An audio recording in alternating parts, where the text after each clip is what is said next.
the hearing. So before we begin, let me set the order of our hearing so everyone can understand how we will proceed. So first I will give a brief opening and introduction, followed by my brief opening statements as a chairman of the committee. And then I will, after that, I will let you give your opening statements, and then after that we will proceed to the question and answer. So we keep it very simple and straightforward. So good morning, everybody. Thank you, Ms. Tamara Hutzler. Thank you for the opportunity to have you come in front of the committee and answer questions regarding your appointment to the position of the Special Prosecutor. Today is October 15, 2024 for the record. It's 10:25 a.m. when we're here at the satellite office, Senate satellite office here in downtown Koror. And this hearing is about, this is the JGA committee hearing on the Senate Resolution 11-200 to confirm the presidential nomination of Ms. Tamara Hutzler to the office of the Special Prosecutor. So for the record, I will recognize myself to make my opening statement before we proceed. So good morning again, ladies and gentlemen, Ms. Tamara Hutzler, esteemed colleagues and members of the public who are joining us this morning. Today we are gathered to conduct the confirmation hearing for the nominee to the critical position of a Special Prosecutor for the government of the Republic of Palau. This position has been vacant for some time now since the ending of the former SP, Ms. April Cripps' term. This office serves as a vital watchdog for the government, ensuring the integrity and ethical conduct of public officials and public servants, and reinforcing our commitment to transparency and accountability in the government. As we navigate in the era of where trust in our institution is of paramount, the role of Special Prosecutor has been more critical.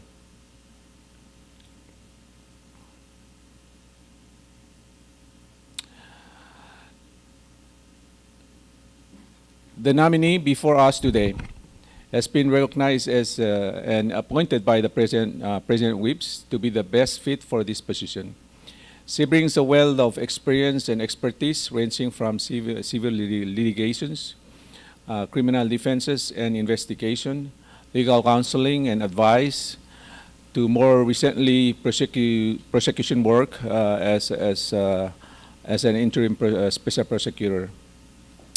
It is our responsibility to thoroughly assess the nominee's qualification and vision for this role, as we all share a common goal to serve the people of Palau with integrity and dedication. As chairman of the committee, I encourage all committee members and senators who are with us this morning to ask thoughtful questions, engage in meaningful dialogue, and ensure that we collectively uphold the highest standard of our democracy. Let us now proceed with a thorough and respectful examination of nominee's qualification, vision, commitment to serving the people of Palau in a fair and transparent manner. Thank you. That's my statement, my opening statement. And at this time, before I give you the floor, Ms. Hutzler, let me introduce the members of the Senate who are with us this morning. First, I want to recognize Honorable President Baules. He's the President of the Senate. We also have with us Senator Basilius, who's a member of the committee. Senator Inabo, also a member of the committee. Senator Sangabao and Senator Talams, Senator Tabalwal, and Senator So you know, these are the members of the Senate and members of the committee who are joining us this morning. So I thank them for their presence. With that said, I now yield the floor to you to make your opening statement before we proceed. Thank you. Thank you. Ali and Ungil Tutao, Honorable President of the Senate Baulus, Chairman LWL, and esteemed senators. I'm honored to have been nominated for the position of Special Prosecutor for the Republic of Palau, and I thank you for considering my nomination. As many of you know, I have lived and worked in Palau for nearly 14 years. I am invested here in the land, the people, and in the good of this nation. I have no intent to return to the United States. Palau is my home forever. Over the years, I've learned a lot about Palau, about the laws, the culture, how things function, both officially and unofficially, and also the myriad ways that some people in government flout the law for their own benefit. That knowledge base is a huge asset to me into the position of Special Prosecutor. And combined with my years of experience in law and also in management, I believe I'm an excellent candidate for the job. I did not seek this position. If you recall, the last Special Prosecutor, April Cripps, left office at the end of July of 2023. Before leaving, she filed a number of significant cases related to the WIOA funds. And she left the Assistant Special Prosecutor, a young Fijian attorney, to handle them. In February of this year, those cases were subject to being dismissed because the appellate court had ruled that absent an SP or an ISP, that the Assistant SP could not act. Attorney General Angil approached me to discuss the possibility of becoming the interim Special Prosecutor on a temporary basis, and I agreed. What I did not expect was to become so invested in this job and to feel I truly had found my niche and a place where I could make a positive impact to benefit the people of Palau. It has been a challenging 6 months, but I have loved every minute of it and agreed to accept the nomination as Special Prosecutor with the hope of continuing all the work I've been doing. Every day, hundreds of employees of national and state offices, agencies, boards, and commissions, as well as elected officials, make decisions and take actions. The government of Palau and its 16 states could not function without these employees and elected officials, and we are all indebted to them, to those who perform their jobs lawfully, ethically, and in the best interests of the Republic. But each year, the Office of the Special Prosecutor receives numerous complaints about government conduct that is alleged to be not lawful. And the main purpose of the Office of the Special Prosecutor is to deter corruption within the government, as well as deter corruption by those holding government positions. Primarily, this is done through the prosecution of individuals, often office holders, but also includes sharing investigative information with relevant departments and agencies so that administrative action may be taken against bad actors. It also sometimes includes identifying problem acts and intervening early to stop those acts. The Office of the Special Prosecutor is the equalizer, the office that ensures that nobody is above the law, and that government actors are held to the same standard of conduct as everybody else. The Special Prosecutor must enforce the Constitution and laws of the Republic of Palau equitably, with no favoritism due to wealth, position, or prestige. The position is an important one that must be safeguarded as a vital public trust. It requires fairness, honesty, truth-seeking, and a respect for the rights of everyone. And I believe over the last 13 years, I've developed just such a reputation. If I'm confirmed as a Special Prosecutor, I promise to act independently and to do so with the utmost integrity and fairness in investigating and prosecuting cases, and to do so even-handedly without regard to politics or position, and without any fear or favor. I have the knowledge, skills, and experience to do the job, and importantly, I have the fearless heart required of the position. Trust me when I say it is not a job for the meek or mild, and it comes with risks that I do not take lightly. But I accept those risks and would appreciate the opportunity to move forward to serve the people of Palau as a special prosecutor. I'm honored to be here today, and I welcome your questions.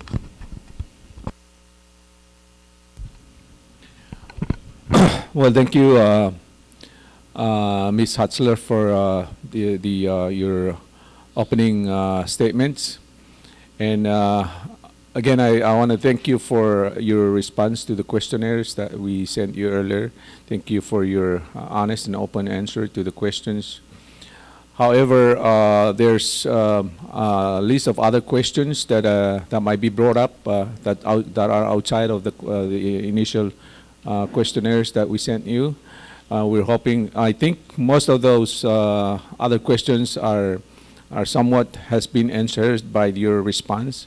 But if you don't mind letting the members of the committee to get, ask for clarifications or additional elaboration on those inquiries. And before we begin, let's recognize Vice President Mariur, who's just joining us this morning. He's also a member of the JGA Committee. Multo tayo, Vice. So we will begin with the question and answers. So let me start off. I understand you have briefly mentioned in your initial response to the questionnaires, but if you could elaborate on the question regarding your background and your qualification. One question that we have regarding your experience and qualification is what previous experience do you have in prosecuting corruption and unethical conduct, especially in the government context? That's one. And the second part of the question, can you describe a case in which you successfully addressed corruption or unethical behavior or conduct in the past that you can share with the committee this morning? Well, I have a long legal career. I've been in the position of interim special prosecutor since April, so about 6 months. I filed my first criminal case. And I've also been, when I'm in Palau, I've mostly done the little bit of criminal stuff has been defense work, obviously. Many years ago, when I was an attorney for the Air Force, what we call a JAG, I actually ran the government ethics program. But the setup is a little different. We weren't really prosecuting, or I didn't have any cases prosecuting violations, but my job was to run the ethics program and to brief and teach the entire base personnel about the ethical standards that were required. The majority of my prosecutional experience had to do with drug abuse, sexual abuse, assault, insubordination, defying military chain of command. So I don't have a case about prosecuting government corruption in the past, but I'm currently litigating a case, and I've closed several cases in this office since I've been there. So that would be my answer to that question.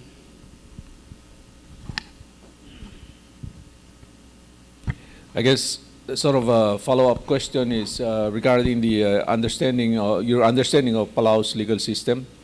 So what would be your understanding of the legal framework governing corruption, ethical conducts in Palau?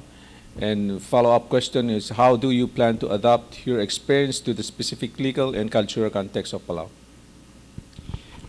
Well, the law that governs this is Title 17, which is in the Ethics Act, and of course there's any number of laws. My office is responsible for, to prosecute violation of any laws in the Republic of Palau, but we are primarily focused on government corruption. and that's set by law. It's not my job as the special prosecutor to determine the policy. It's to follow the law. So I think I explained in one of my written answers that I think it's important for everyone here to understand how the office functions. So we receive complaints, and there's a variety of avenues by which we receive those complaints. And often they're anonymous, but sometimes not. And every one of those complaints gets logged into the office and gets assigned a case number and a file. And my staff, as well as myself, investigate those, which includes talking to people and looking at documents and reviewing the law, right? So reviewing the law, the Ethics Act, the Palau National Code, and making a determination whether enough evidence to exist to charge someone, and if there is, we charge them. We also have a avenue of what's called a special proceeding, which is where we file in court under seal, asking for a finding of probable cause in order to be able to go and subpoena third-party records. So also understand that you may or may not be aware that when I took the office, again, there was a need to put someone in office because there were cases that were going to be dismissed. And ultimately, there was a challenge to the law that created the ISP. And I think some of you were aware of that. So I had to defend the legislation that created the interim special prosecutor and won that. But it delayed my office filing special proceedings and criminal actions because it made no sense while that question, that constitutional question remained, to file in court. If they were to decide that it was unconstitutional, that would all have to be redone. So we waited for a decision from the appellate court, which we were successful. We won. And since that time, we've filed 2 special proceedings in our first criminal case. My experience, not only is my years as a JAG, but in other avenues, I have done a lot of investigation work of white-collar type crime. And I'm familiar with complicated situations, and I have a very experienced staff as well. So the guiding principles of the office, of course, are the laws that we enforce. That's our job. And to do so fairly. I mean, justice has to be fair. We don't just seek defendants. I mean, it's about fair justice and respecting everyone's rights and respecting that everyone's innocent until proven guilty. And we take that responsibility seriously. Thank you. That's a very good answer. I want to organize the line of questioning so that we can start with your background and qualification questions, and then we can move on to discuss a little bit about your vision and what you plan to be your strategic approach if you are indeed confirmed. And then we can move on to transparency and accountability aspect of the work. And then the next part, maybe we discuss a little bit about challenges and concerns that you see for the office. And then in the final part to talk a little bit about ethical standards and independence of the office. So if I can ask the members to kind of frame their questions in that order. So if there's any other question from the members and the senators regarding the qualification and the background of the nominee, I would appreciate if not, we can move on to talk about the vision and strategy. None? Okay. If I might, I'd like to add something if I can Okay, on that go ahead. issue. So, when I had to give you my resume, it was sort of interesting, and you'll notice that I have a period of time in my life where I did other things besides law practice as a primary function, and I kind of wanted to talk to you about that. I was married for nearly 30 years to a husband who I met in college, who followed me to law school, and then followed me through my term in the military when I moved around to many places. And he was in banking, and so he sacrificed his career to follow me to do the things that I wanted to do. And when I got out of the military, it was agreed that it was his turn to pursue what his passions were, and that passion was fly fishing. So we moved back to Vermont, which is a big for those of you who don't know, fly fishing Mecca, and started a business, fly fishing. I just wanted to explain why my resume is sort of a little odd. And so that was his passion, and it was my turn to stand back and let him pursue his passions. And just geographically in the way it was not really practical for me to practice law at that time. So I did a number of other things that you'll note from my resume. So I managed a large multi-million-dollar estate owned by a very wealthy family in Connecticut with multiple residences and a tennis court and pools and indoor riding arenas and things, which ultimately did involve legal stuff and contracting. And I also assisted the management of a 430-acre privately funded by the DuPonts, actually, horse and wildlife refuge, also in Vermont. And at this time, I was able to fulfill some of my passions in life, which was having horses and doing things. So I just wanted to explain that there was a period, and I did still use my legal training and skills during those periods of time, but I was focused on supporting my husband in the things that he wanted to do. But I also think that that's hugely important to who I am now and my skill set. I can tell you, and I'm sure my staff can tell you, that management and organization in the office has been questionable for many years. And that's been my big challenge, is organizing the office. And I also managed legal offices in the military. I managed a defense counsel office. I was the only defense counsel for a base of over 5,000 military personnel with staff. So, and I've owned businesses, so I understand just as a fundamental principle how businesses function from the ground up and that sort of thing. So I just wanted to add, I know that it is a little bit, an odd thing, and I just kind of wanted to explain how that all developed in my life. And then I came to Palau in 2011 and been here ever since, and got divorced. So, yeah. Well, thank you for clarifying that. I think that's important that we understand, where you come from and all those. Any other questions regarding the general background and qualification of the nominee? Otherwise, we will move on. Huh? Okay, I'll let the Senator Inabo ask her question. Thank you, Ms. Hutzler, for accepting the nomination. And as you said, we've had a hardest time filling the position, and it is an important position to have. So I thank you for accepting the nomination. My question is about working with the Office of the Public Auditor. Have you had any experience working with maybe white-collar crime, with working with the Office of the Public Auditor? And with that, I want also to ask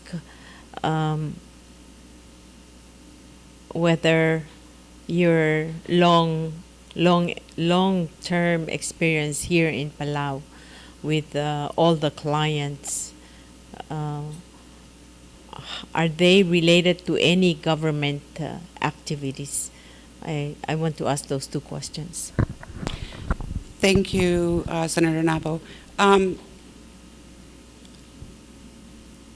No, I'm not sure where to begin to answer that question, but I've already met with the public auditor here, and my office consults with the public auditor when it becomes central to an investigation or a case. And as I had mentioned earlier, I have a lot of experience with complex investigations of a variety of natures. And a lot of our investigations do involve financial aspects, and my staff is also very experienced with regard to those type of investigations. And I wouldn't take a job if I didn't think I was qualified for it. It's that simple. If I didn't think I could do the job and do it well, I wouldn't be here. So I believe I can do the job. I believe that I have the experience to do the job, and I've been doing the job for 6 months. And if I'm confirmed, I will continue to do the job, and I believe I'll do it well. As for my prior clients, I sort of anticipated this question, and I think it's important. So the word conflict gets thrown around a lot in Palau, but I don't think that there's necessarily a very good understanding. So a lot of lawyers tell people they can't take cases because they have a conflict, but most of the time that's just because they don't want to take the case for whatever reason. So there's a lot of rules. The lawyers are governed by what's called the Rules of Professional Responsibility, the ABA model rules, and Palau lawyers are also bound by those rules. And the rules about conflicts are numerous, 1.7, 1.8, 1.9, 1.11 of the Model Rules of Professional Responsibility. And this was discussed at length when the Attorney General came to me to be the ISP, and also was discussed at length with the President when he asked to nominate me. I do not expect that any of my former clients are likely to come on my radar as the SP. Can I guarantee that? No. But let me be clear. Do I think that a conflict will arise? Highly unlikely. So the fundamental point of the conflict rule is, if I represent him as an attorney, we have a confidential attorney-client relationship, and I gain information in the course of that relationship, and I am not supposed to later represent a contrary where that information that I have is detrimental or could be detrimental to him. So just because someone is a client in the past does not mean I cannot prosecute them now. That's the thing that everybody really needs to understand. It's really about whether it's substantially related to or the same matter as what they were represented for before. And because I've done very little criminal defense work in Palau, I just don't see that it's likely to occur. If it does occur, I would of course recuse myself from that, and I would refer the case to the Office of the Attorney General.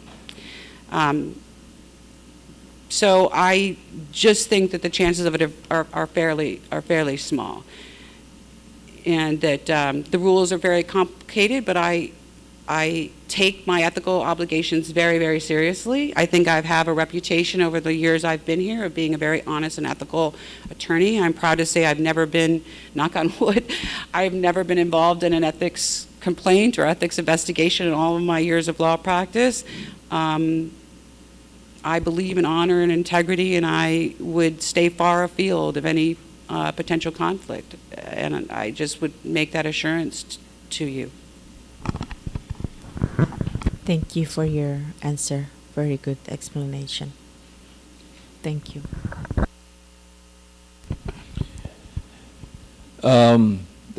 Senator Inabo's question sort of like brought us to the next part of the, we talk about your vision and strategy. So if I may just kind of ask this, as part of that question, what would you see to be your strategic vision for the Special Prosecutor's office, and how would you prioritize the cases that comes to your office? Thank you, Chairman Eldebel. I have a little bit of a difficulty with that question. I'm not sure that I have a strategic vision for the office, but I have a statutory function. And my statutory function is to investigate and prosecute crimes. And that's what we do. Prioritizing it within the office, and I think I mentioned this in my written answer, is generally partly to do when we receive the complaint, right? The date that we get it. Part of it has to do with the seriousness of the allegations, and part of it has to do with the actual investigation itself. Some of them take a long time, are very complicated. We get a lot of complaints without a lot of information, right? So we're left trying to, just from the basics, we'll get a complaint that so-and-so alleged to have done something. Sometimes we get a date, sometimes we don't.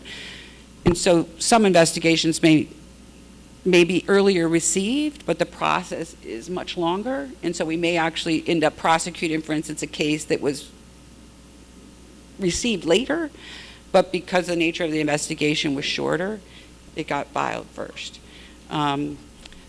Since I've been in the office, trying to organize the office has been the primary function. I think it's important to remind everyone that while the SP is a lawyer and a prosecutor, management is a huge part of the job. It's an enormous part of the job. It's not managing a staff, resources, timesheets, budget, buying things. I mean, I had forgotten about all of that working for the national government for so many years, and it's really time consuming. So there is a lot of management that goes into the office. But the disarray in record keeping has been a big problem. We have closed approximately 50 investigations just in the time I've been in this office. So there was a really big lag, about 8 months, I think, between when the SP left and when I came to the office. And the assistant SP who was left there was not qualified to do the job, and things didn't get done, and the staff was really struggling without any guidance. So there were a lot of investigations that we really had to pick up and go back, some of them quite old. It's very difficult to go back when an allegation is 7 years old or the person's died or whatever, but there's been a huge effort to close a lot of investigations. And I'm proud of that because it was a lot of work. I've also finalized all of the WIOA cases. And I think I mentioned in one of my answers that just in the time that I've been in the office, and the actual number is wrong, I've been able to will be approximately $225,000 that's owed to the Republic of Palau for the cases that I've closed. And that won't all be paid now, but I mean, if there's some concerns about salary and budgets and those sorts of things, I mean, the office does routinely have fines and restitution penalties as part of these cases, so we actually bring in money, if you will, to the ROP. So sorry to go off on sort of a tangent, but it's been a lot of work to try to get the office organized. I mean, files that just were incomplete, and also trying to digitize the office. So we got, just thank you for the budget. I appreciate very much. We all appreciate the budget that you recently passed. So we've been able to buy a high-speed capacity printer scanner so that we can start digitizing these files, because if you came to my office and saw the stacks to the ceiling in a storage room with the stacks to the ceiling of documents, so I'm proud of that. And the other big thing that I'm working on is a standard operating procedure manual for the office, which from what I can tell has never existed in the office since 1994. That's the last one. So that's important. We've done forms for taking for intaking complaints, and forms for litigation, and making sure that everybody understands speedy trial. I feel like I've accomplished a lot with the help of my staff in a short period of time, and there's a lot still to do.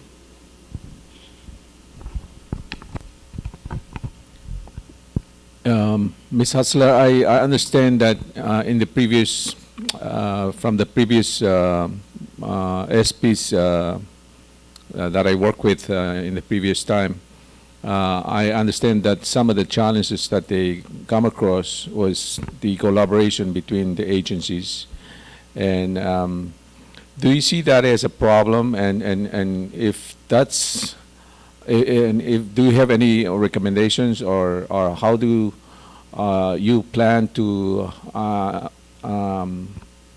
reinforce that working relationship with other agencies, so that you can accomplish a much more efficient outcome for your cases without having to jeopardize other agencies' role in the process? Thank you. Yes, it was a huge problem. The refusal of nearly everyone to provide, for instance, documents to my office when we asked for them, and the really no working relationship with the Attorney General's office, some fractures in a lot of relationships, and I would say that the early part of my time as the ISP has been trying to mend fences, if you will, and the fact that people know who I am has been very helpful in that. That's been hugely helpful. I have a great working relationship with the Attorney General, but she does not impede upon me or my job. I have now in going to meetings, for instance, with the FIU that the office was prior not going to. I spoke recently at the incoming governors conference where, you know, every period of time a number of states have a new installation of government, and I went to that and spoke about the things that the incoming administrations, what we see, what the kind of complaints we see, and sort of the recommendations about how to avoid those issues. So yeah, it's been very a struggle, and part of it is not under. So I wrote a memo, I think some of you know, very early on, like within, I think, my first week in office, I sent out a memo that was widely distributed that basically said, the statute authorizes my office to look at any government document. It's not an Open Governments Act request. Some people confuse them. My office is statutorily authorized to get any document within the government that I want to look at. And so I think that part of it was just educating people that it's a separate thing. And everybody wanted a letter from me. Well, send us a letter. And I have to tell you that if I wrote a letter, every time I wanted to look at documents, I'd do nothing else except write letters. It's just not possible. So I think once that memo went out, there was a little bit of pushback, but it's been a completely different experience, at least according to my staff, about getting documents from before versus now. We don't see much of a problem anymore. People are very cooperative, and we've tried very hard to coordinate with BPS. We've been to a number of different seminars and meetings, and I feel like been positive mending those relationships. Thank you. I yield the floor to Senator Talams for his questions. This all with a related question. I want to make a related question regarding the issue of government holding back the information or documents that you want to get. That was one of the challenges that the previous Special Prosecutor was facing, and he didn't do anything about it. He was not able to pursue and get the documents that they wanted. My question is, how are you going to legally obtain such documents if the government officers are withholding those documents? I have not had the problem. As I mentioned early on, I was having some problems, and part of it was the letter, and then part of it would be my staff would call and they'd say, no, our boss said, you know, we need a letter, and then I'd call up the boss and say, look, and I would explain, you know, you're asking me something I have no time to do, let me explain the law, and just being friendly and courteous usually got them to release the documents. Ultimately, I would go to them, if someone wasn't going to give me documents, and my calling them, or ultimately if I had to actually write a letter saying you better give them to me, if I have to sue to get them, I will. I'm hopeful that doesn't happen, but I mean, I have the ability to do that. I'm not going to allow any government agency to deny me documents. It's that simple. So I would hope to resolve that, and I've been successful so far in doing it, but ultimately litigation would be the way to resolve it.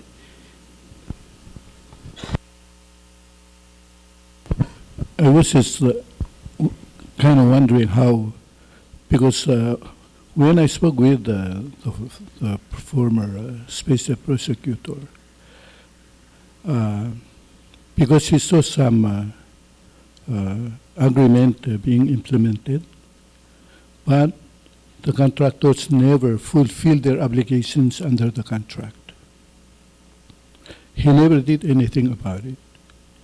And even though he was not able to get the documents, he never filed any complaint or some kind of obstruction of justice in order for them to get the documents that they were interested in.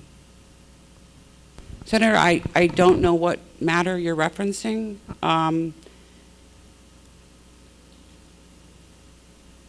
I will say that Ms. Cripps did not have a lot of good relationships in Palau, and as I said, I've been working on mending those, and I think I've been successful with that. I honestly just don't know what you're talking about. All I can tell you is that if someone refuses to give me documents, I will use all available means to get them. If that means litigation, that means litigation. I would like to not go there, and again, I have not had the problem. It's come up a few times, which prompted my memo, which we all have copies of to remind people, and usually with a phone call, an explanation, I'm able to resolve it. So if I have to sue a department of the government to get documents, then I'll do it. But I would prefer to not have to go there, and so far, knock on wood, I haven't had that issue. Again, it resolved itself fairly quickly.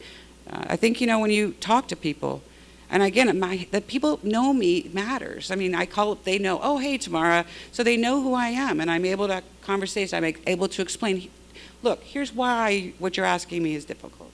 If I have to write a letter to everybody who asks me, I do nothing else but write letters. Here's the statute, here's what my authority is, please give me the documents, and I've gotten them. I have, to this, sitting here today, almost 7 months in, there's no documents that I need that I have not gotten.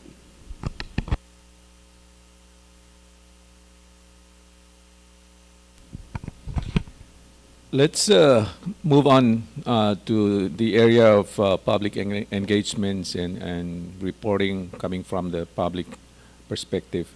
I want to yield the floor to Senator Sangabao to ask some of the questions regarding this area.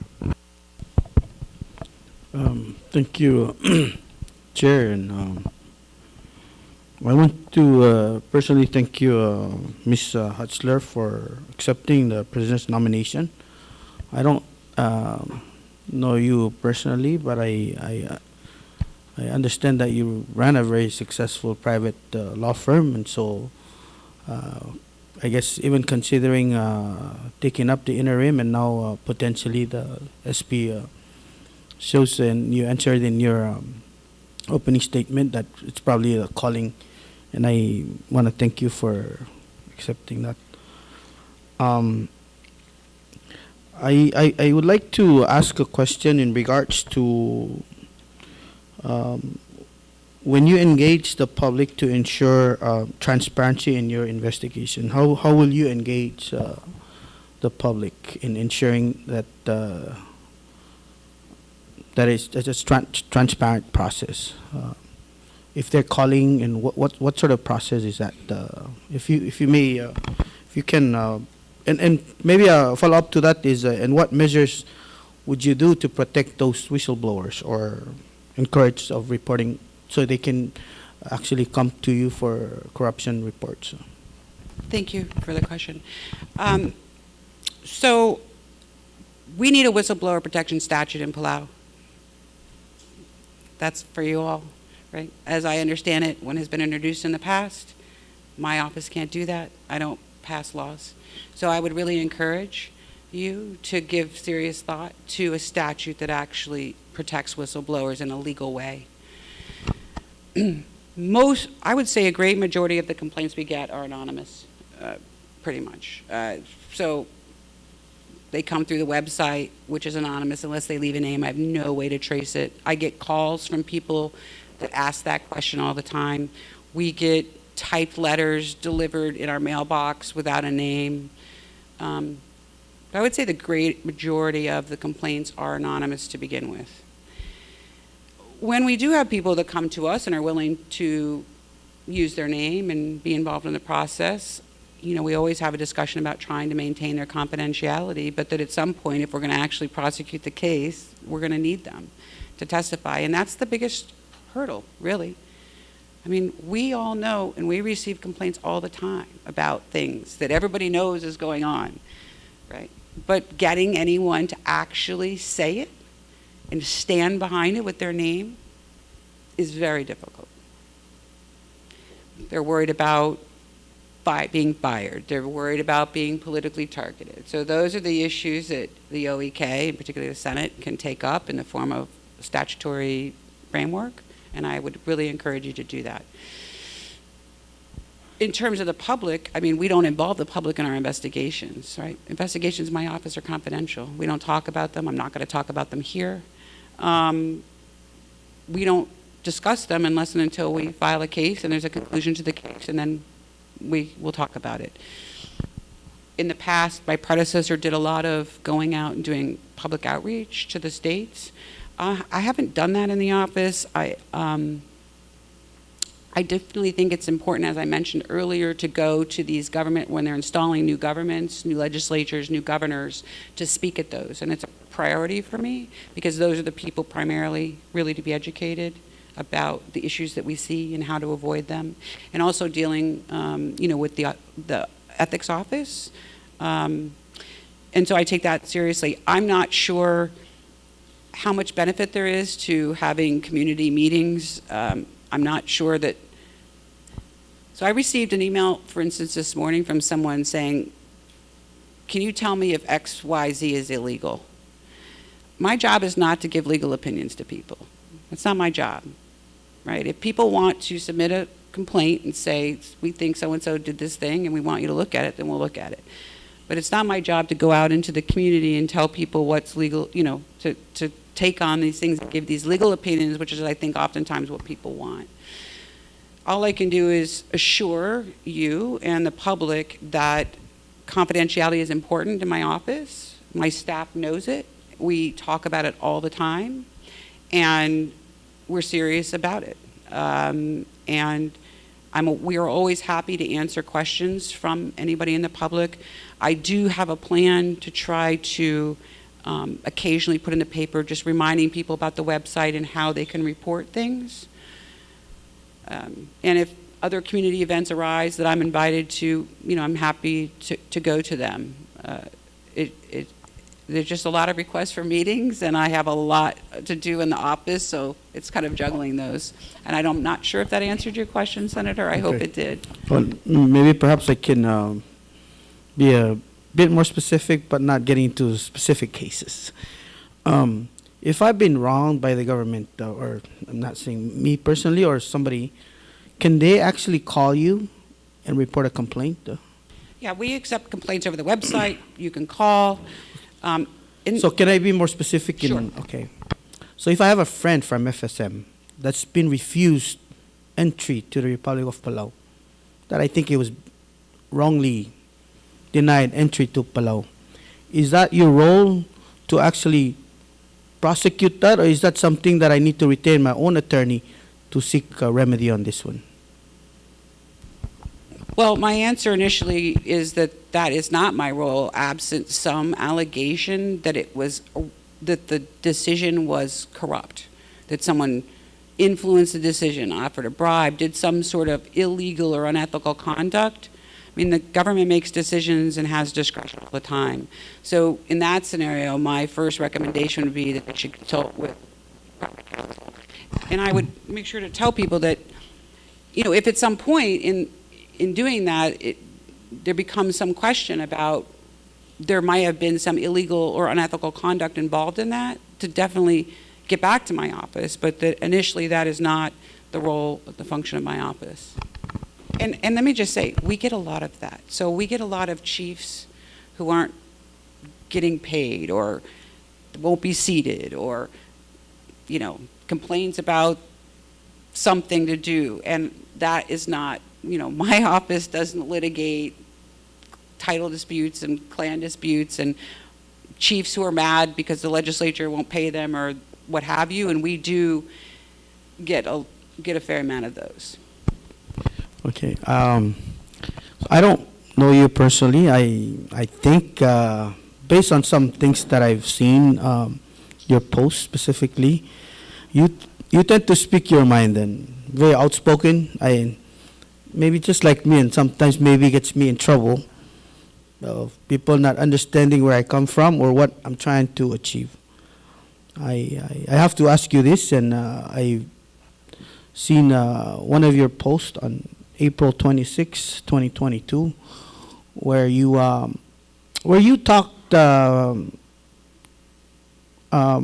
extensively on some of the actions that the government has taken in regards to foreign workers. Is this something that, with your grievance, or I don't know how to, I don't know how to the right word is, in some of the government agencies, or their actions against potentially individuals, and are you, if those individuals will actually said, you know, we think we've been wrongfully wronged by the government by not denying us specific benefits, is that again something that you're going to be pursuing? Is that something, or can you maybe elaborate that what were those comments in relation to what your role that you're being nominated for? Thank you. Thank you. Yes, I've certainly been outspoken in the past on any number of occasions, and I think it's first important to distinguish private speech from public speech. I have made a concerted effort since I've been the ISP to be careful about not talking on Facebook, for instance. You'll see very little of that. And of course, the problem is if I do say something about anything, then there's automatic, well, the ISP, you know, and having to remind people that, you know, after hours, my own private account, I can talk. But I make a concerted effort, Senator. I'm aware of the issue, and I really don't talk on Facebook much since I've been in this job, and I recognize that that comes with the deal. I have a lot of personal feelings about a lot of different stuff in the ROP, but that's not mean it has anything to do with my job. And I want to assure you and everyone here and everyone in the public that I am not going to use the position of the special prosecutor to deal with my personal grievances at all. And in fact, that's recently come up, something similar. I've recently been contacted about sort of a similar issue. And my answer, much like the answer to your prior hypothetical, was this issue about whether or not this person should get a passport or whether or not they should be allowed to work here is not an issue for my office. It's not an issue for my office, short of an allegation that there is some sort of illegal or corrupt government act. My office isn't here to just, we're not people's attorney. I want to be clear. And I'm very clear with people about it. There's all kinds of things that happen. People are denied work permits. They think that's wrongful. That's not my job. Now, if you want to tell me that you were denied because so-and-so bribed somebody, or, you know, you saw somebody, you know, promise something else, that there's some sort of illegal or arguably illegal or unethical conduct that's involved in that issue, then that very well may fall within my office. But everybody has to remember that the job is about primarily government corruption. I mean, I could prosecute drug cases. I mean, we can prosecute anything, but my office, we don't have the time or the resources. That's really the AG's. We're focused on government corruption. So unless there's a part of it that has something to do with alleged unlawful activity by a government actor, it's not my office's job. So do you have a prosecutorial authority to actually prosecute any government officials, including the president? Do. Yeah, for any violation of any law in the Republic of Palau. Is the president immune under any law? I'm not. So And I'm presidential asking- immunity is yeah. a whole other discussion that I'm It's not existent in Palau's law, so I'm asking you if that's... Well, I don't know that.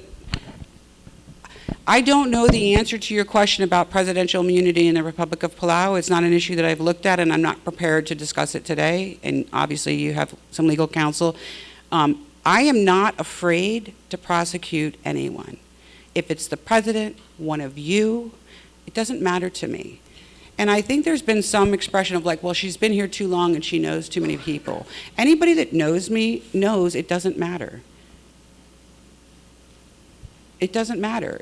My job is independent of my personal feelings and my personal relationships. So I can't answer the question about presidential immunity. If a credible allegation comes to my office about the president, we will investigate it. And we will investigate it as diligently as any other Thank you. I investigation. just wanted to hear that nobody's above the law.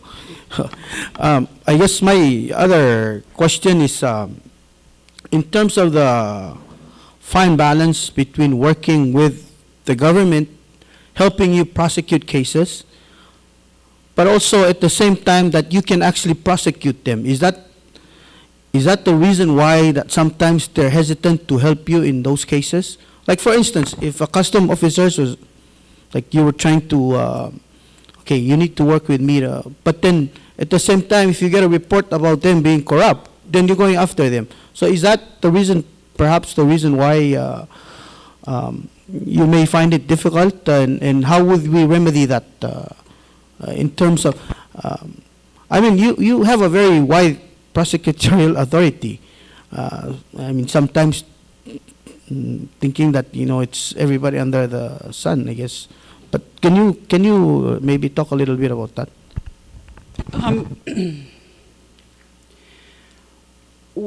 So I have my own investigative staff. And obviously, so far, while we may coordinate with BPS or FIU, or we don't enlist these people, generally speaking, to help us our investigations. And of course, when we're undertaking an investigation, let's say about customs, and customs officers sitting in their car and not actually inspecting things that are coming in, as a hypothetical, we would not be going out and asking customs officers to participate in that investigation with us. Mostly what we need from other agencies is documents. And I do think that the minute our office calls or walks in anywhere, they immediately are afraid.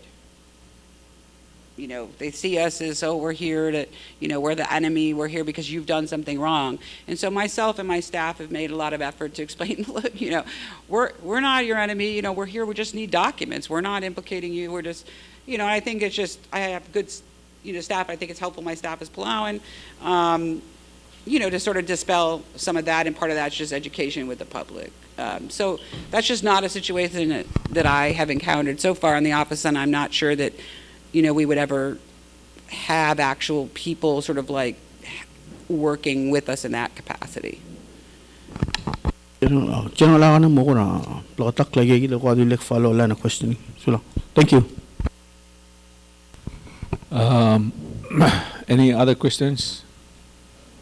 While the members are thinking about their questions, I just want to bring up the previous SP sort of had a program to go out and you mentioned a little bit of it, do some awareness to the public, to kind of inform them about the role of the Special Prosecutor and how they can engage openly with the Office of the Special Prosecutor to, if they see any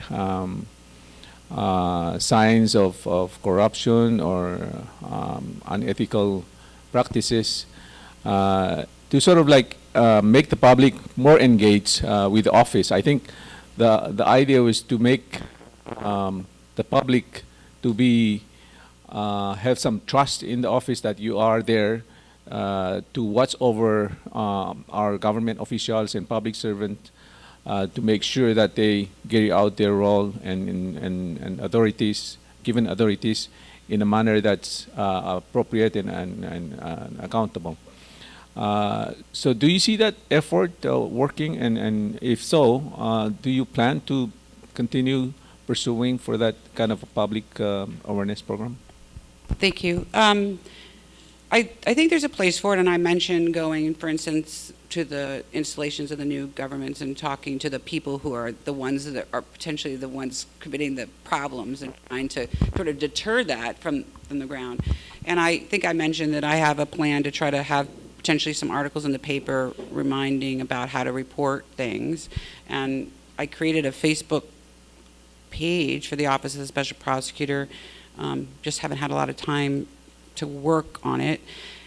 And I think there's a place for that, Senator. I think that the prior SP, I think, was focused far too much on that and actually not getting the office organized and doing the work needed to be done.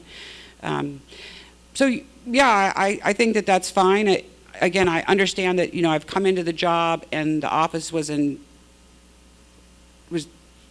disheveled. I mean, it's been a lot to just get things sort of to a place where we can function, and again, things that are very important. So yes, the answer is yes. It's just not to the level of priority for my office right now. I certainly foresee it. I don't know that I would do as much of it as the prior SP. Against a balance. I think it's a balance, and I do think there's other avenues to reach people.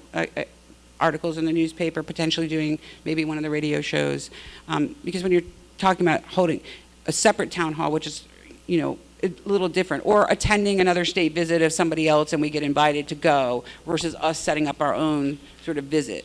I'm open to that, and I see that it's out there. I think it's just going to take a little bit of time to get through the things that I think are most important right now, till we get to a place where that makes more sense. Thank you. Let's move on to the areas of challenges and concerns. So the question that I have is, I understand that you have limited resources, and that we're still lacking some important legislations, and you mentioned the whistleblower laws are important aspects that will help reinforce the reporting mechanism and the ability of the public to engage with your office to report those cases or conducts of the public officials that are not likely reported by their own institutions. So we also rely on publics to be an extended eyes for your office to make those reporting, and sometimes it's important to have some protection for those people. I understand that historically the Office of the Special Prosecutor has pursued on some high-profile cases that involves politicians like us, and there might be some that are ongoing. And I know that there's going to be a challenge in terms of pressure coming from people in authority. How do you plan to work around those potential pressure to pursue the optimum outcome of your investigations, to make sure that the public has the trust that you can really pursue a case on a high-profile public officials without any fear of retaliation or pressure coming to you as SP. Thank you, Senator. It would take, I haven't in the job so far had anybody pressure me, come and say, oh, you better do this or that. I've had some veiled threats, mostly,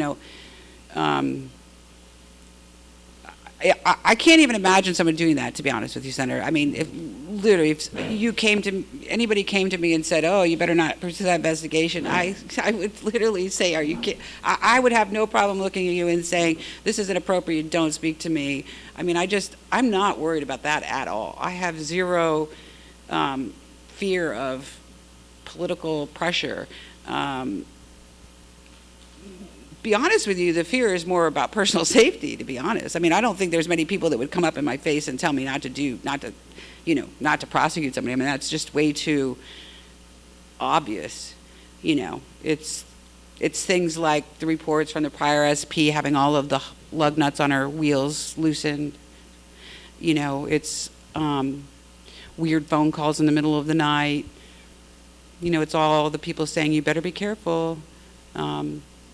And I said in my opening statement, I mean, it's not, I don't take it lightly. There have been, even in this short term I've been in this office, I have had some concerns, which is why I have video cameras at my house and 8 dogs. But I'm not, I just don't know how to answer that other than I just can't even imagine that happening. And I have absolutely, if the president called me into his office and said, I better not do this, I would say, absolutely don't even say that to me. And I would not even listen to that and I would walk out. And I think anybody that knows me knows that absolutely was true. Yeah. It's not an issue for me at all. Based on your reading of the existing mandate or the statute that created the office of the Special Prosecutor, and I understand that it's been a while back since they enacted on this the legislation that established the Special Prosecutor. And then I recall during the time when the Congress was debating over whether we should put up this office or not, there were some argument about whether we should make the office temporary so that we deal with the case-by-case basis. But at the end, they all agree that it has to be a full-time office that has to work around the clock. So since then, there has been very little, or if not nothing has been done to kind of make amendment to enhance or put enough resources or allow for enough resources or support to make the office much more effective. And when I look at the previous budget for the office, it's been kind of level out throughout those so many years. And how do you see the office growing in terms of manpower, as well as the expansion of your ability to really engage in those important cases that that can result in a strong or positive sort of deterrence for public officers to think twice about their conduct in office or their ethical conducts. I would first like to just say I have heard over the years the rumblings about doing the SP as an as-needed basis. That's impossible. It's impossible. The last change in the law was in 2014 when they provided for an interim special prosecutor, which was important and is critically important because there's got to be some ability to fill it when the president doesn't act or the OEK doesn't, the Senate doesn't confirm a nomination. But again, that sort of goes to understanding how the office functions. It's not as though all I do is take the case and go try it. The lawyer is involved in this from the minute the complaint comes in to what crimes we think we are, to how we investigate it, to the motions along the way. There's just absolutely no way for that office to function in any way on an as-needed basis. So I would just put that out there. In terms of things that would help, interestingly enough, it just came to me during this hearing that, for instance, if you were going to amend the statute, I don't really think there's much to change, but you could actually put some teeth into the statute about the failure to comply with documents requests, right? Putting some teeth to it says, government agencies need to cooperate. We have the right to inspect, would be to put some teeth to that and make it very much more clear that when we ask for documents, they need to give them to us. That would help. In terms of the budget, I know it's been an issue in the past. I've been very grateful for the supplemental budget last fiscal year and also the increased budget this year. My staff hasn't had a pay raise for 5 years, 4 years. So although we worked on a merit increase, part of the problem is that they're sort of at the highest level of their position, and now I'm in a situation where I kind of need to rewrite job descriptions. Again, a big part of this job is management, this management of people. So budget is an issue. It's an issue for maintaining staff. And I would like to have more investigators, but my investigators will tell you how hard it is to get anybody to come into that office. And they'll tell you about how parts of their family don't speak to them, who do not invite them to family functions because they're in this office and they're viewed as the enemy or some sort of, they're going to say things, and the very real impact it has on their lives. So it's unfortunate. And so it makes recruiting people difficult.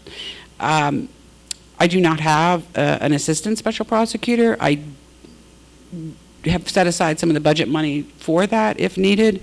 I don't anticipate needing that in the near term. I would have to have an awful lot of litigation. Again, I've been a lawyer a long time. I've handled lots of litigation. I'm a very adept litigator. So it would take a lot of cases in order. I am not interested to just spend government money. I want to be clear. I safeguard that money that you give to us like it's my own. I mean, I'm very cautious about the spending of money. I'm not just about, oh, sure, we've got the money, let's just hire somebody in here and make my work easier.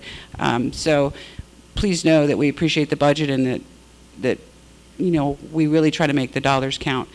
So I don't really think there's anything you can do to make the fact that people don't want to work in the office any better. It's just unfortunate. So it's a real struggle.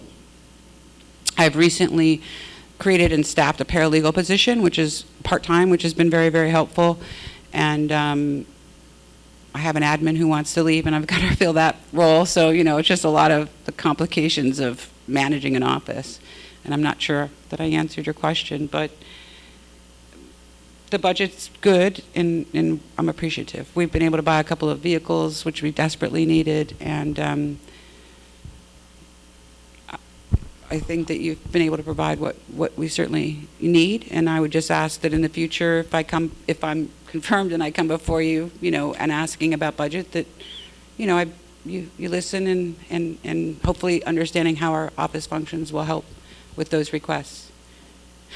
And if I just camp on that, this sort of plays into in my answer. The OSP office should not, the performance or how good a job the office does, the benchmark for that should not be how many people we prosecute. I think it's really important to understand this. We get hundreds of complaints, and every one of those complaints has to get investigated. And it requires man-hours. And we get a lot of old information. We find out it's too old, or we have, meaning that the time and the use doesn't always get to the point where we actually can charge somebody. And so it would be a disservice to the office and to my staff to think that if we don't have X number of cases, at the end of the year, that somehow we're not doing our job. A huge part of our job is investigating the many complaints, and a small part of which ultimately get charged for a lot of reasons. Not because we're scared to charge them, but just a lot of reasons. So I think that that's really important, because I think that's a misperception out there. After them, do you have a backlog of your case load? I did. You did? Huge. How did you overcome that backlog? Getting organized, pulling them out, do this, looking at them, what do we need to do? I mean, the problem was that I have a very capable staff, but there was really nobody to guide them for 8 months. So we just knocked them out. Took a number of months, and we still have a few older cases that are open that we're continuing to investigate. But by and large, we've managed the backlog, and we can, continue to get complaints. Well, thank you. That's very good news. I was going to do a follow-up my question in terms of utilizing your budget. Do you have plans to provide training for your staffers to kind of help them elevate the level of competency and ability to pursue for those more complex cases? Well, we do have some money budgeted for that, but I would first like to say that my staff is excessively well trained and has been to many, many, many, many trainings. And some of my staff have been to a couple of trainings since I've been in the office. So, you know, as I always say to agencies who offer to help, but the issue isn't that we need training, you know, the issue is we need help with intel and evidence and that sort of thing. But, you know, there's never enough money, right? I mean, you can always use more money, let's be honest, but I think we have a budget for that. But there have been a lot, my staff has been through many, many, many trainings, and so the level of trainings that are offered right now, quite honestly, a lot of them are far below where my staff are, I mean, in terms of the level of the training that they need. But we've certainly been looking into that, and I think probably going into the new year, we'll be more seriously looking at that. I mean, we recently got an invitation to a training in Fiji, but it's like 2 weeks from now, and you know, a lot of these international things are very short notice, and it's difficult, and some of my staff have children, and so there's some complications. But I have no desire to hold back my staff, and I think they would probably all tell you that I'm very much encourage them to be able to take whatever steps in their career that they want to, and to help enable them to do that. And importantly, obviously, to increase their knowledge and skill base in the office, rather than just, you know, being pigeonholed to do little things. You know, I really want them involved in every aspect of the litigation and learning. And so we do a lot of just, you know, talking about experiences and things. And I think there's probably, I've made a lot of changes in the office and the way we handle things. Some may be viewed not great, some others, but it's a great staff, super great staff. Part of why I love the office. Thank you. He's a great cook. So, yeah. Ms. Hutzler, I just want to point maybe one of the challenges, and I think Senator Inabo brought it up, is in regards to the state governments. I know they're so way behind on those other reports. And by the time that they probably do one, the statute of limitation is probably, there's been cases that it's saying that's unauditable. There's a new governor, and they say, oh, the records was there. So we want to hear you, what you're going to be doing with the public auditor, making sure that there is some accountability into specifically to those public funds. That was my first question. I was going to ask this another one, and then maybe you can. There's also this public perception that it's mostly a slap on the wrist for high public officials, you know, for tax evasion. They'll just pay the fine. There's probably no jail time. And then I'll give you a comparison to that.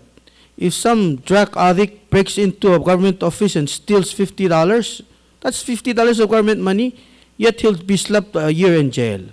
As opposed to these government officials that probably evaded $3 million of taxes, and it only gets a slap on the wrist. So that's a public perception. I'm not saying that. That's something that I would like you to address.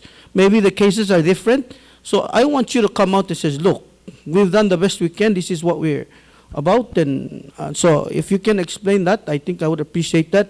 And the first question that I asked too. Thank you. Thank you, Senator. So about the public auditor, I can't fix those issues, and I think that you need more staff in that office. I will say that my understanding is that the public auditor's office spends an inordinate amount of time auditing grant money for states. And it's my opinion that that's probably not the priority that ought to be undertaken by the public auditor. So I would encourage you all to look at that. I mean, it shouldn't be okay for the states to not be audited and audited timely. And I think that there's a real struggle with people wanting their grants audited. And I'm not now, I guess, speaking as the ISP, but I would say that, you know, if you get a grant, then why aren't you building in the auditing cost or the process of that into your grant, instead of expecting the public auditor who has a role. So I will leave it at that. By the way, I like the public auditor a lot. I think he's under a lot of pressure, but I think he needs people and staff and maybe another auditor, and I don't know, but that's your purview. Excuse me. In terms of the slap on the wrist in jail, first thing I would say is we have a brand new jail that isn't being used. Why not? You have an overcrowded jail. It's been overcrowded for years in deplorable conditions. You all know this. So, first of all, white-collar crime, things like not paying your taxes, generally is not, people don't get sent to jail for, even in the United States, to be honest with you, unless it's pretty egregious, right? Whether that's right or wrong, I'm just saying that's sort of traditionally the way it's been. It's further complicated in Palau, where you have a small, overcrowded jail. There's no room. So judges are less inclined to put people in jail for non-violent offenses. I mean, I think this is something everybody's known in Palau. It's part of why we have this huge brand new jail that isn't being used, that every day I wonder why we're not using it, and I'm sorry, I'll leave it at that. But, you know, you want to put people in jail? Make a jail where there's a place to put people. But anyway, that's up to a judge.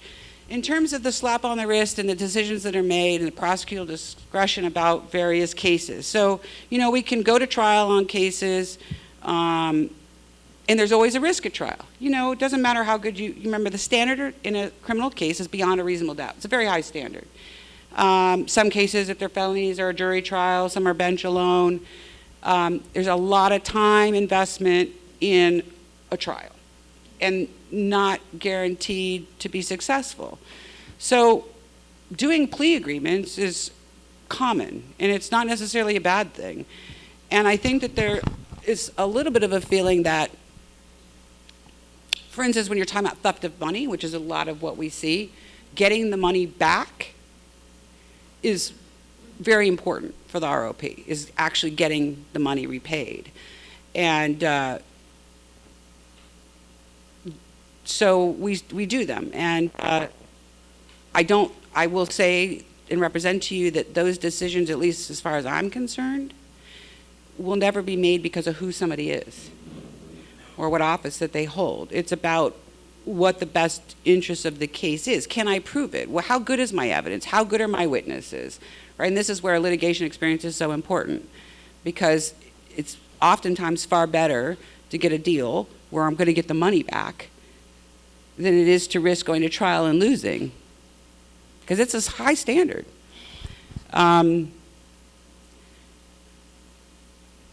So I don't see necessarily plea agreements as a slap on the wrist, and I don't think that someone not paying taxes on money is the same as somebody selling drugs, which, you know, I mean, they're both bad. They're very different things. The issue of convictions, too, is a little different in Palau than it is, for instance, in the United States, right? In the United States, a felony conviction brings with it a lot of serious repercussions. So one of the things that you guys could think about is, you used to have in your Constitution that you couldn't run for the OEK if you had a felony conviction, and then you changed that.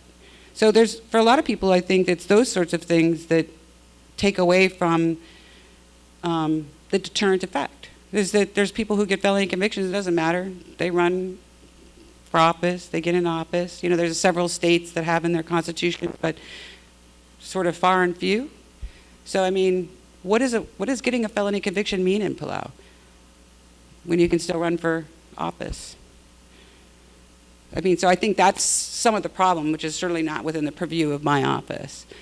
So the reasons that we seek felony convictions in the United States don't have the same gravity necessarily in Palau. I mean, really, the sort of only limitation is potentially affects your ability to travel in and out of Palau, right? So I think that's an issue. And I mean, I hear about that all the time. Is, you know, why is so and so running for office, and, you know, didn't they just get a conviction 2 years ago or whatever? But that's not my pay grade. So I don't know if that answers. Anyway,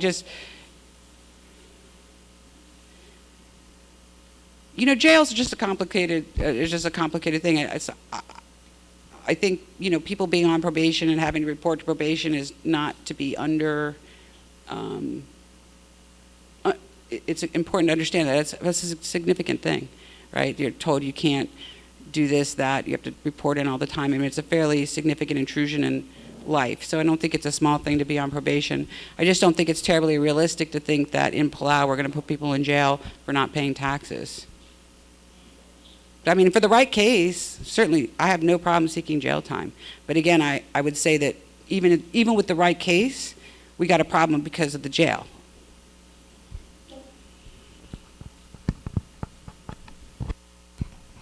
Any other question? Senator Tabalwal? Sorry, Chair. Again, thank you, Ms. Hutzler, for accepting the nomination. I want to speak to the point of not the challenges and the cases, but the challenging aspect of the office. But first, let me thank you for working with the staff, putting the team together, organizing the office. It's a good sign of getting the office in the right direction. What I like for you to share with us, or to me at least, is to understand your willingness to allow yourself put in under this predicament, the position of SP. It's no walk in the park. I can certainly know that you might be able to make more money, have more time, doing something else. What's the light at the end of the tunnel for you to be in this office? I like to understand. Thank you for the question. You know, over the years, my name's been batted around up here before about the SP job. I mean, I've heard it. It's over back in the years come, and I've always thought, oh God, no, who wants that job? What a nightmare. And as I explained, I didn't seek this job. You know, the AG came to me because there was a real problem. And let me also say, she was, you know, the issue I had been in last year, my elderly parents who are in their 80s, my dad we thought, dementia. And so I actually was off island last year, like almost 6 months. Like I would go home for 2 months and I would come back. And so I had curtailed my law practice to very small because I had to deal with, my parents had just moved to a new house, so they didn't have doctors. I needed to go there and get them doctors and things. And so it just, the timing just, I mean, it was any other time she would have come to me, it would have been a no. But because of the situation that I had scaled back my law practice, and so I really didn't have very many clients, and because the position that the ROP was in with cases that were going to be dismissed, and because it was offered to me as a part-time, originally a 90-day contract, I thought it was just important to step in. And I'm serious when I tell you I had no intentions to become the SP. But I love the job. And contrary to the people who think that my being here a long time is a bad thing, it's hugely helpful. And I just love the job, and we all know about these issues in Palau, and I am willing to tackle them. And it isn't something to take lightly, and I mean, I guess probably because I am somewhat bold, if you will, I think it's necessary. And I will say, I believe I'm probably the most qualified person ever to be in this job because of my time here. Trying to bring someone in to understand anything about Palau and the laws here and the culture and how the labor process works, how FIB works, how that works and the interconnection between all of those things, I can't express to you how important that is. So I just love the job, and I fell in love with all the staff. They're just great, and it's a great office, positive morale, really want to do the right thing, proper motivation. And I felt like I could pick up and do what's been needed to be done for a long time and hasn't really been done, to be honest with you. And yeah. And the other thing is I don't have a plan B. You know, most of the people we bring here, they're here to notch their resume or to do whatever. You know, I'm not leaving Palau. I'm here, whether I get confirmed or not, I'm here. I will be here after the job is over.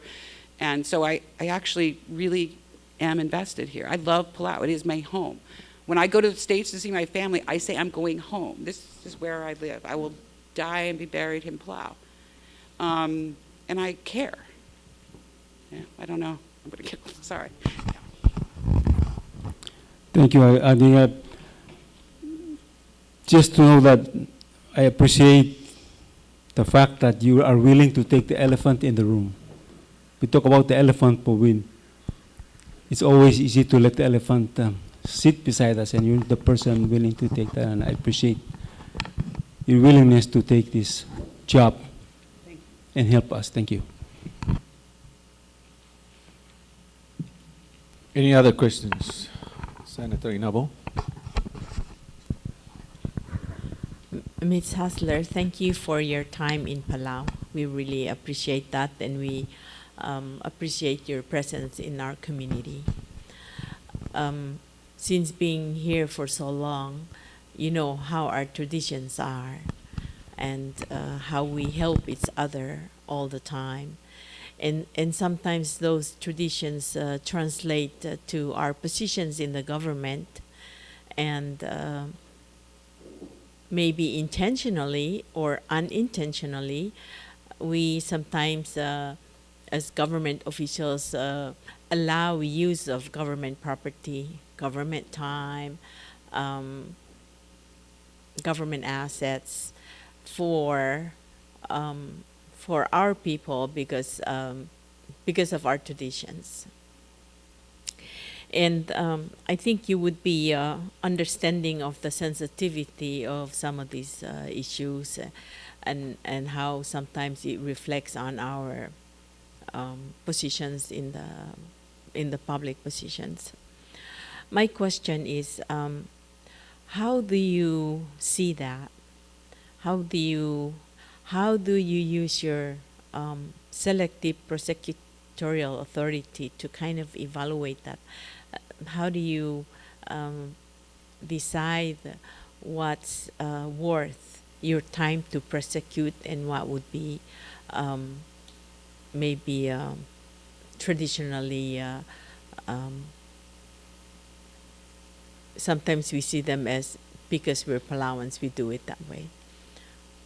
What's your idea on that? Thank you. Well, thank you for the question, Senator. That we see a lot of the complaints that we get are about alleged misuse of government property, right?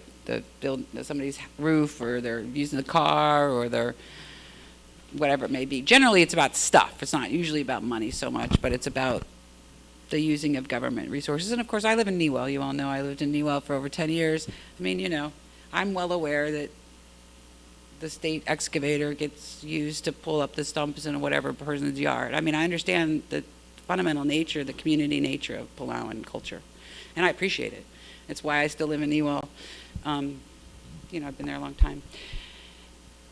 Determining which one of the, so there was a case that you know about, the Franco, you know, Governor Frank Gibbons and Jolene, that case that was really one of the first cases to prosecute exactly that. And I think that the court sort of created a rule, or some semblance of a rule, if you will, which is there needs to be some public benefit. I mean, this is the approach I take when I talk to incoming governments, is that, you know, I understand about the community, but you need to have paperwork. I mean, you need to justify this stuff. Not sort of gone are the days of the just, oh, okay, go do it. You need to understand that if you want to stay out of trouble, you need to have paperwork. You need to be able to justify this decision. And justification is even more important when the recipient is someone who is a legislator, or, you know, is somebody already in a position in that community, versus, you know, just the ordinary person, that it's important to justify this. And so the rule that I would say that case set that my office sort of uses is this, you know, if it's a purely private benefit, and there's sort of hard to argue public benefit. Part of it is also, I think the issue with that case is that it was so big, and it was over such a long period of time. It wasn't one weekend of 3 hours with the backhoe. You know, it was a lot of resources, and, you know, who's paying the salaries of the workers? Is it during business hours, or is it on the weekends? If it's the use of the excavator, are they paying for the gas, or that's using this thing? So there's a myriad of factors that we look at when we have those cases, and they're never simple, and it's a struggle. It is a big struggle, because I do understand.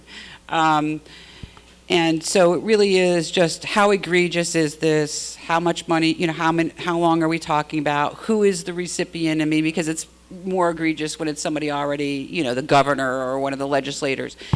Because we just talked about this the other day. I mean, you know, there's an argument that there's an old man living in your community and he has no money and he lives by himself and his roof is leaking. is putting a new roof on that house. Is that a public benefit? You know, there's a lot of, it's very easy, even me, I've been here too long. I'm as Palauan as I think it can be without being Palauan. I would argue that, you know, you could argue that's a public benefit. You mean having the old man in your community not be living in a leaky roofed house. I can't really answer your question. These are the tough decisions that my office faces. And there are case by case, there's no checklist for this stuff. You have to just evaluate who's the recipient, how big is this, how much money are we talking about, how egregious is this, is there paperwork? Because a lot of times there's no paperwork, right? So then it looks like it's sort of the backroom deal. So those are the sorts of things that we look at in order to determine, but we investigate all of them. But ultimately, when you get to the point of can I charge this, time of its time, you know, the timeliness of it, do I have within the statute of limitations and those factors that we're talking about. I hope I answered that question.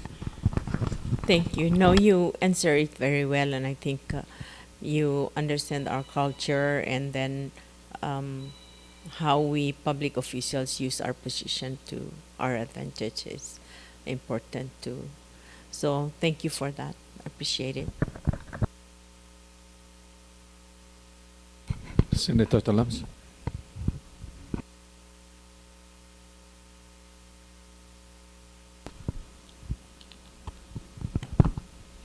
Do you have any financial interest that could potentially conflict with your duties as a special prosecutor? I don't think that I do. You know, I have a very small private law practice that is essentially almost just like maybe 6 clients now. I haven't taken on any new clients since I've been the ISP. The cases that I handle in my private practice are divorce, child custody, clan disputes. No, and I can assure you that if anything ever even hinted of that, I would steer very far clear of it. And I would say that, you know, I believe I have demonstrated over the time I've been here, and anybody who knows me, that I have a reputation for honesty and integrity and ethical conduct. And I would say that I'm deserving of, as probably all of you are, an assumption of ethical conduct, not an assumption of unethical conduct. Absent some sort of evidence to the contrary, I'm worthy of believing that I'm going to act ethically. And I promise to do that. And, you know, no, there's always what ifs and all of these things. And I mean, I do not believe I have a financial interest that is likely to be a conflict with my office. If it happens, I will deal with it with honesty and integrity. And I'm not sure, you know, really what else to say to you. Thank you, Hutzler. You mentioned earlier some of the challenges that you faced when you took over the Special Prosecutor's Office. And one of the challenges that the law enforcement in Palau face is the level of their pay is one of the reasons why many law enforcement have left the Bureau of Public Safety. And in one of your answers in these documents, you mentioned some improvements that you have taken regarding the equipments and training that you have given to your staff and encouragement that you want them to expand their knowledge and skills. However, you never mentioned about their salary, and I'm pretty sure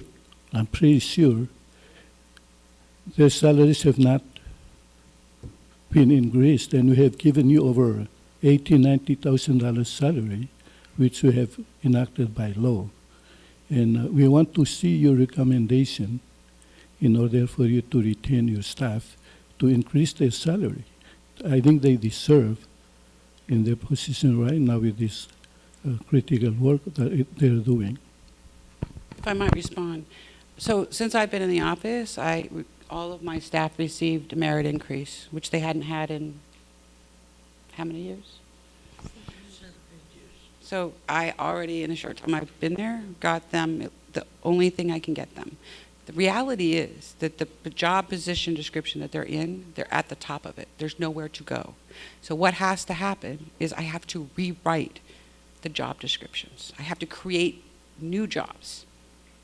And all of that, and I'll tell you, Senator, it's not a small thing. I have to rewrite them. You have to have the qualifications. So it's on my list of things to do. But the stopgap was I got everybody a merit increase for the first time in many years within a very short period of time. So I'm working on that, but it's not a budget issue. It's not a budget issue. It's a job description issue. And that's a challenge. So like even my admin officer wants to leave, and I looked at the prior job descriptions and I looked at this and said, this isn't what I need. You know, there's that, let's just do what we do, the same thing over and over and over, and I'm taking a look at every single document, every single thing we do. Is this how we're going to do it? Because I'm not going to just do it because that's how the prior SB did it. So I've had to rewrite that job description. And again, I said I created a whole new paralegal position, created a whole new job, put somebody in it, so I'm working on it. And yes, they're very I'm deserving. glad you're doing that, so we want to see it happen as soon as possible. Thank you. They are very deserving.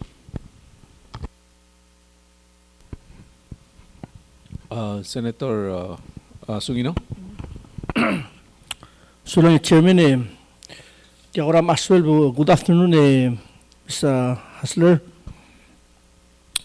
You know, my first question is, what brought you to Palau? It's a personal question, but what decision made you come to Palau? You want my long answer? Short one. I knew about Palau as a diver. I used to be a diver. I used to travel around with my husband as a diver. And I had left my husband in 2009 in Vermont, and I had gone to California to sort of learn how to be a me after being a we for 25 years of my life. And I was sort of trying to decide, what am I going to do now? You know, sort of after a year of just trying to get my feet under me as a single person. And I saw the ad for the Assistant Attorney General's office. And I'm not kidding you when I tell people it was like the cosmos aligning. It really was. I went to high school in Hawaii, so I mean, I've been an island girl, you know, for a while. Really love warm water and all. So I knew about Palau, and I saw that ad, and it was the cosmos aligning, and I applied for the job as Assistant Attorney General, and as the attorney, and Ernestine was the AG at the time then as well, and came to interview me in Los Angeles, and it took about a year and 2 interviews in Los Angeles when I was offered a job, and I was on island 2 weeks later. So yeah, so that's how I came here. And then I did that for 2 years, which was the contract. And then I decided I really loved Palau, and I wanted to try to stay here. I wanted to see if I could make a life here, and so I sat for the bar in 2013 and passed the bar, and then went into private practice, which is, you know, what I've been doing ever since. Yeah, thank you for that, because I think that's the cosmos aligning.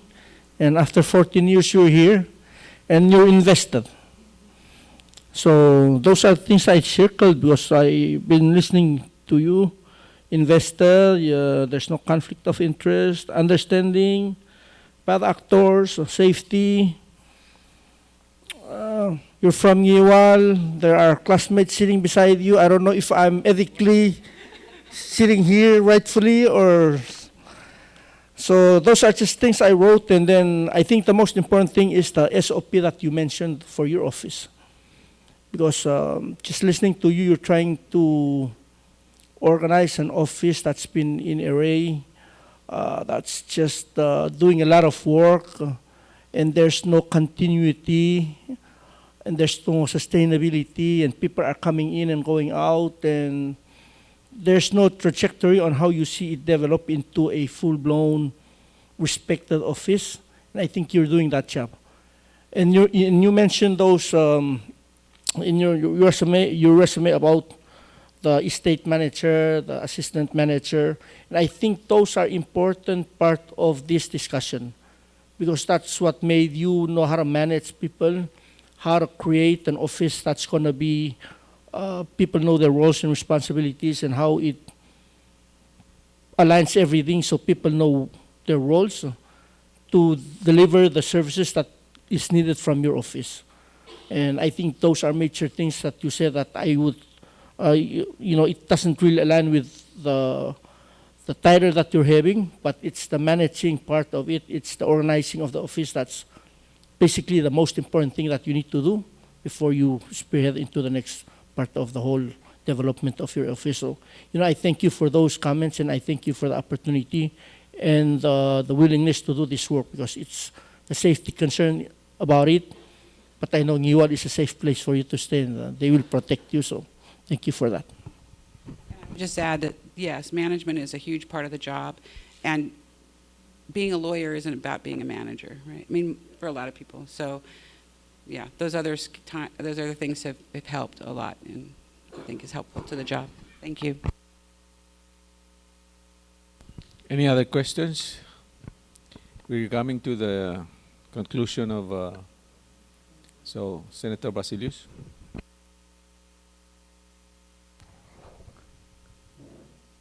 Good morning, SP, and good morning, SP. Mga HE will just well and all of your staff. You mentioned that you're doing a job description for all the staff at your office right now,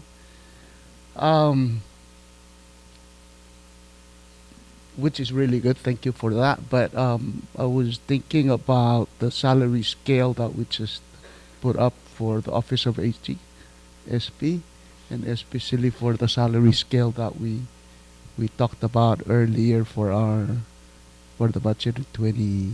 Did we pass that, right? So we kind of raised the salary for your office, especially for you. We're wondering about the staff that you're employing and putting up a job description for them, and we know that they're doing a great job. Consideration of that, are they going to have a position with a better salary for their job descriptions? Well, that's the goal, and I can't fix everything. I've really done a lot in the time I've been there. And the first stopgap was to at least get the merit increases. Again, I'm being pulled. I have 25 different directions that I'm trying to deal with in the office, and so the only answer to the issue about salaries for my staff is to make new jobs, and we've talked about it, and we need to do it, and it's a plan to do it, and I'm hoping that certainly by the beginning of next year, but it's not simple. So 2 of my 3 investigators are police officers, right? So I'm working on it. I don't know what else to say. I can't do anything about it because I'm just stuck with the civil service situation, and of course I also have an admin that's leaving, who's retiring on March 6th. So it's also trying to actually do the legal part of the job. It's just a lot. And, again, I'm trying to pick up the slack of what's not been handled for a long time. Well, I think when it's all done and finished, I think we'll be expecting a report to the Congress about the... Well, I do report to you quarterly, budget report, sure. And for the new positions that they have been put in for their... But I appreciate the support for the increased salary for the staff. Oh, you're welcome. But thank you very much, and especially that I just want to say thank you for the position that you actually went into. I know it's not an easy position, it's a hard position, but I know I'm confident that you will do a good job as an SP. You got the ball, you got the grit. You're a very likely person, well known for everyone here in Palau, and I'm pretty sure the comfortable attitude and the work that we all going to be involved with will be a smooth and active work that you're going to be doing. So we thank you for that. Other than that, we're going to be considering the resolution that's up at Congress right now. And I think all of the questionnaires and the answers that you have been given is very truly to the fact that you mentioned them to the point that satisfies the questions. And I just want to say thank you and appreciate that the time that you have given us today. Thank you for that. And I don't know how this process works, but my contract ends at the end of the month, just FYI. So I don't know when you vote or how you do that, but yeah, I'll just throw that out there. Yeah. The resolution is going to be 5 years in tenure for the SP, so we'll consider it. Thank you. Any other questions?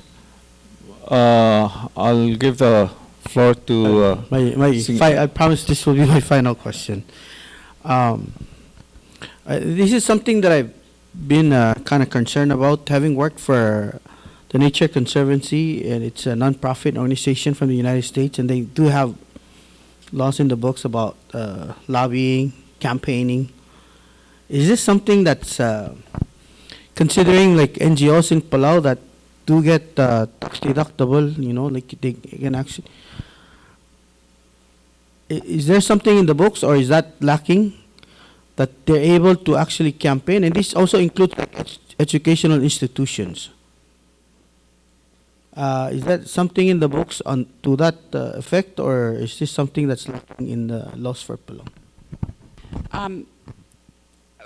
I'm not trying to not answer your question, but I don't really know the answer to your question about, you know, so clearly one of the big issues is foreigners giving money to campaigns. That's okay.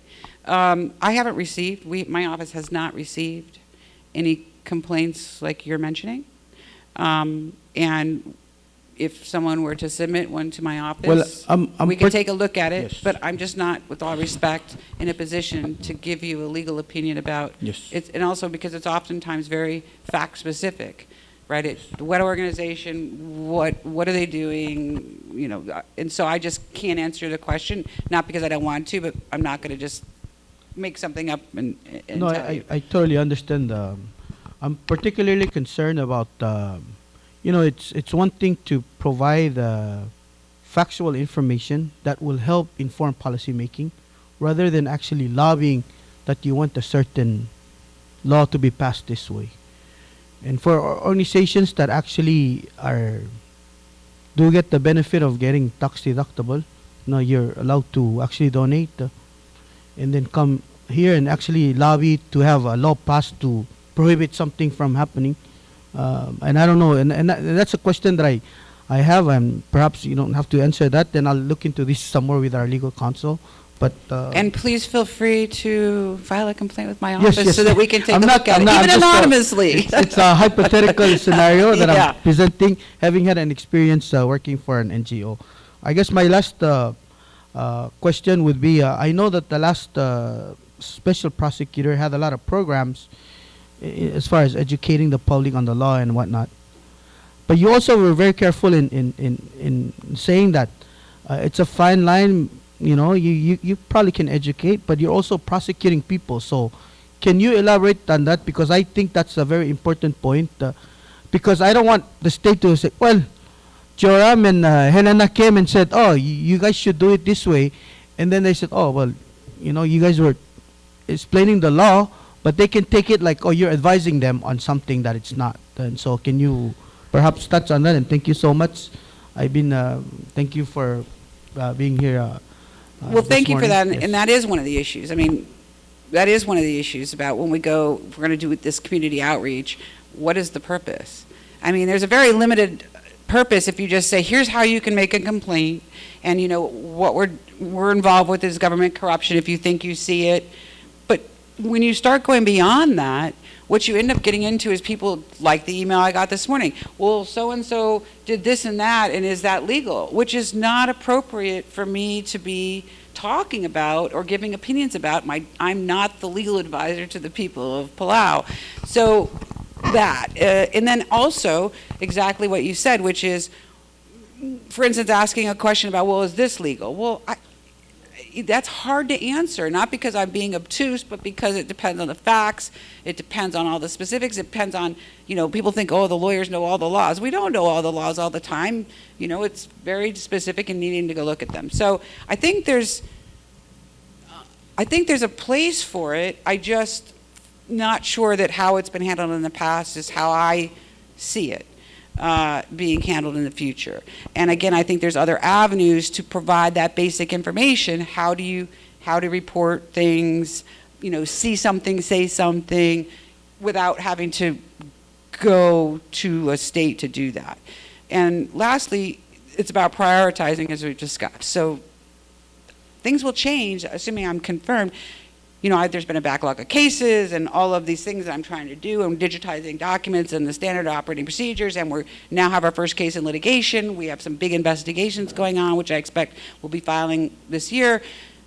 So where does that fall in the prioritization of importance in the office? And I'd say it's somewhere down here.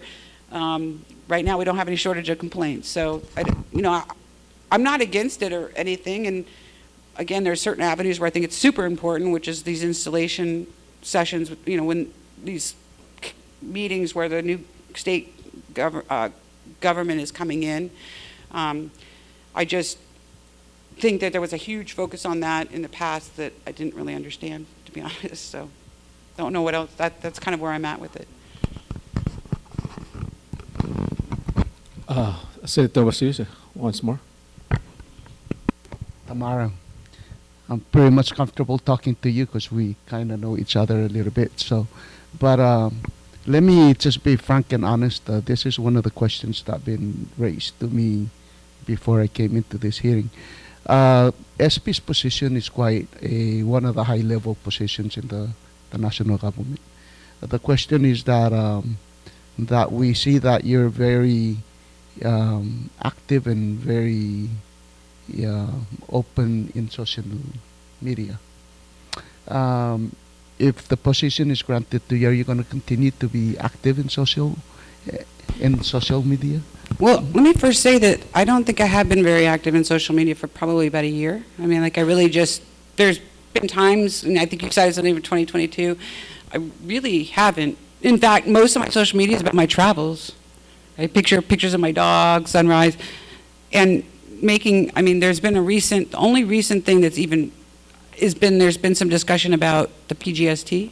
And so I've had a couple comments where I've just said, well, trying to ask people, and it's not about any candidate, but you're telling me that people that are doing GRT are suffering. Explain that to me. So I would disagree. I don't believe I'm that actually active on social media. I am very aware of the issue now that I have this government job. And while I feel strongly that I'm entitled, as all of you are, to have a personal voice, right? I'm allowed to have a voice that's me and is not the word of my office. I am very aware of the issue, and I believe I've considered it. But I also think part of that problem is people thinking that when I speak, if I'm just Tamara and I'm somewhere and I say something, that somehow that's the word of the ISP, and that's also, part of it's just not fair either. So I'm aware of it. But, I'm not a ISP 24 hours a day. I'm allowed to have a personal opinion, but I'm mindful. Thank you for that. I think you clarify very well that there's a defined line between position and a personal item. But thank you for that. Appreciate it. Chair. Sulang Vasilius. Ms. Hutzler, I think we're coming to the conclusion of this after a long hours, and we appreciate.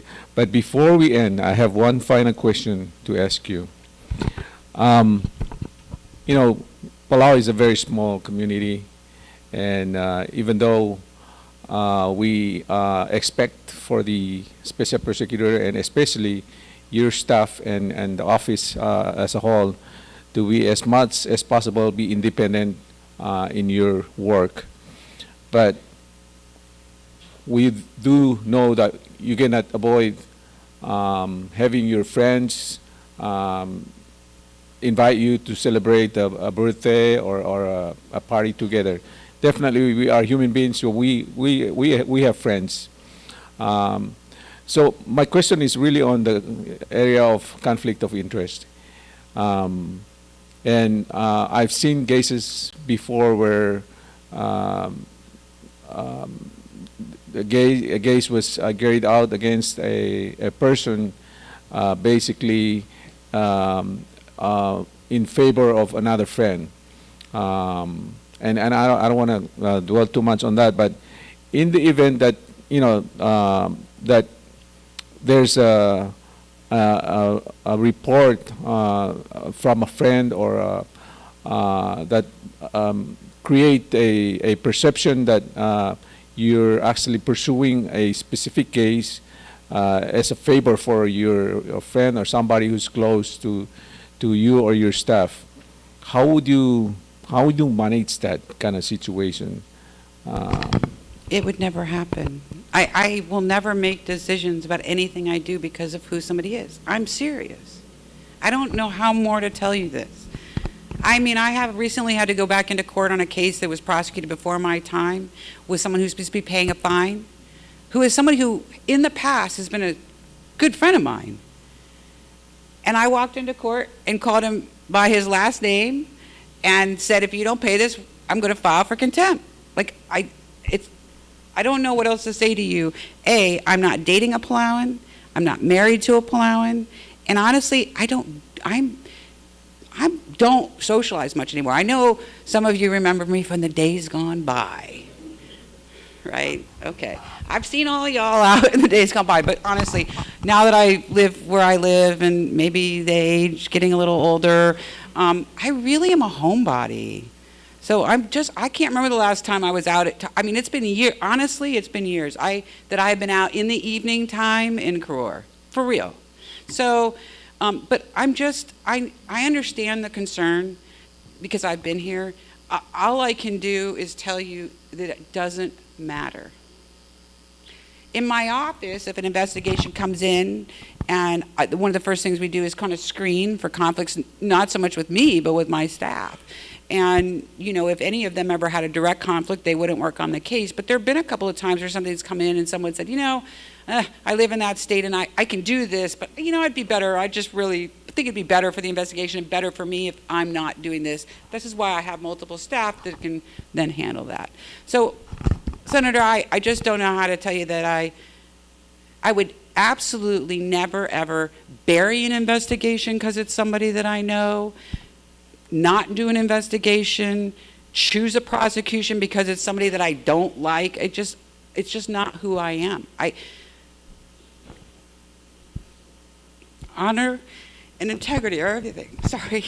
So, yeah, all I can say is that you should assume good faith. And I think I've earned it. Well, thank you very much, Ms. Hutzler. I think the committee really appreciate your openness and your honesty in responding to the questions. I think it's important for not just the Palawan public, but for us senators to really understand your background and to really be able to scrutinize your ability to carry out the work of the S, because we feel that it's very important that we put the right person in the job to ensure the Palawan people that this is the person that has been picked by the President and confirmed by the Senate to serve this important role of making sure the integrity and accountability in the government continue to be maintained. So we appreciate. I understand that from your response, you get kind of emotional about it, and that kind of goes to show that you have that real desire and willingness to make sure that you put all your efforts and your full ability to carry out the work, of course with the support of your staff, to make sure that we maintain that trust from the Palawan public. So with that, I think I'm gonna proceed to close the hearing, and once again, thank you for your time. The next step will be the committee will be putting together the the report to be presented to the Senate, and hopefully in the next coming sessions we will be able to act on the voting. I think you convince a majority of us here, and I'm hopeful that your confirmation will be successful at the end. So again, thank you for your time and your patience during this hearing, and this hearing is now closed.